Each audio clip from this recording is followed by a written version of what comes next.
Now to the refugee crisis in Europe and increasing pressure on the U.S. to do more. Germany expects a flood of 40,000 more migrants just this weekend. Our country has taken in less than 1,500 refugees from Syria's civil war since it started in 2011.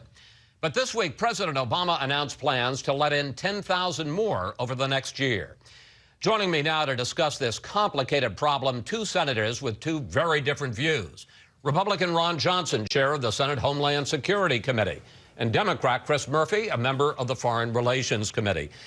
Senator Murphy, you say the U.S. has been cold-hearted when it comes to dealing with the flood of Syrian refugees, and you say even President Obama's call now for 10,000 more over the next year isn't enough. You want 50,000 more. Explain.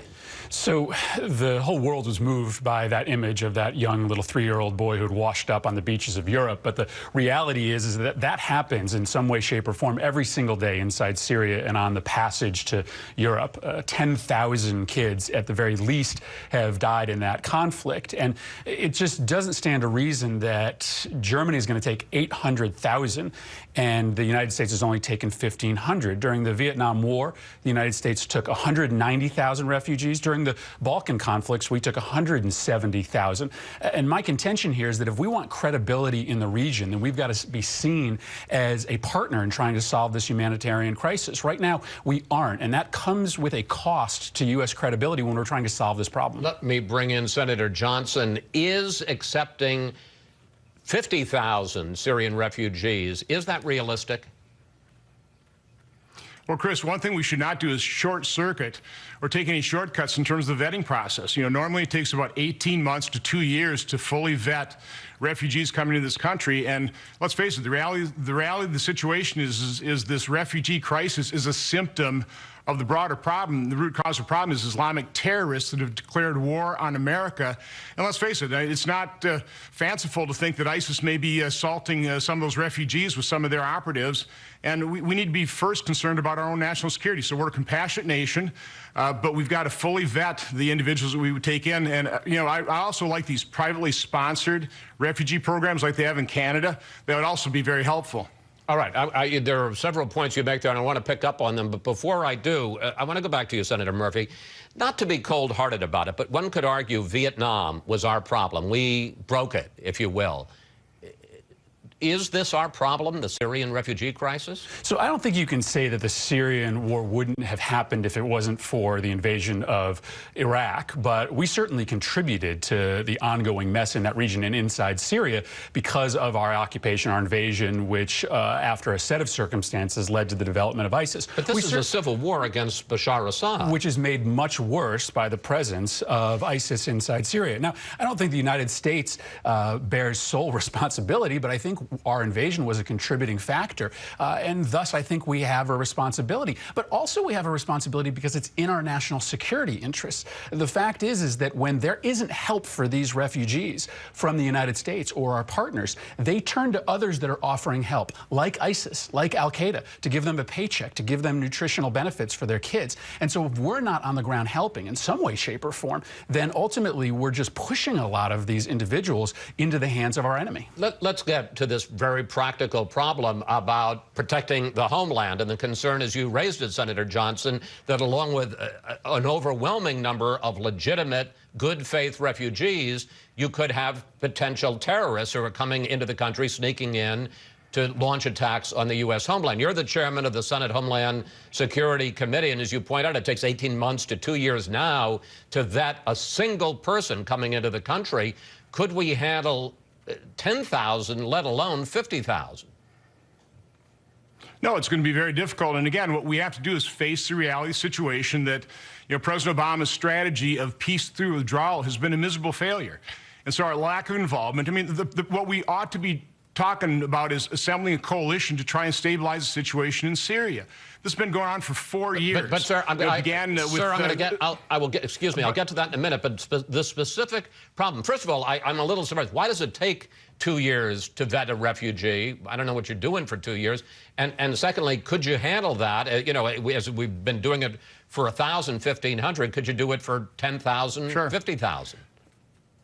Well, again, part of the problem is normally when you're talking about refugees, we actually have assets in the place in the countries to be doing interviews, checking the different watch lists, doing personal interviews. So it's a process, if you want to be careful, that does take time. Now, you maybe can cut down the time, but you cannot reduce the number of steps and the thoroughness of what the investigation needs to be. But here's part of the problem. Once these refugees start flowing to Europe, now you have visa waiver programs. It's going to be a lot easier for them to hop from Europe into America.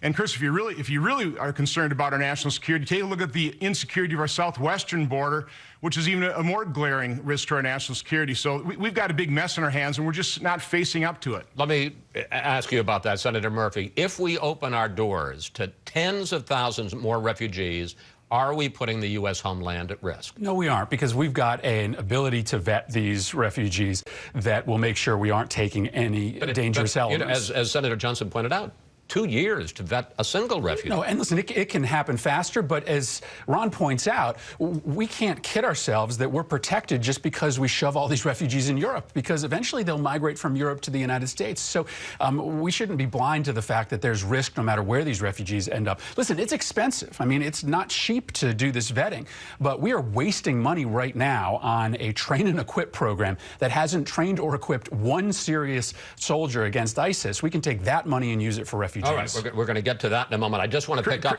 if I may, just, gentlemen, on this one issue of security, because there is a report today that al-Qaeda's leader, Ayman al-Zawahiri, issued an audio message in which he called for young Muslims in the West, in the United States, to launch attacks wherever they are, in effect, lone wolf attacks.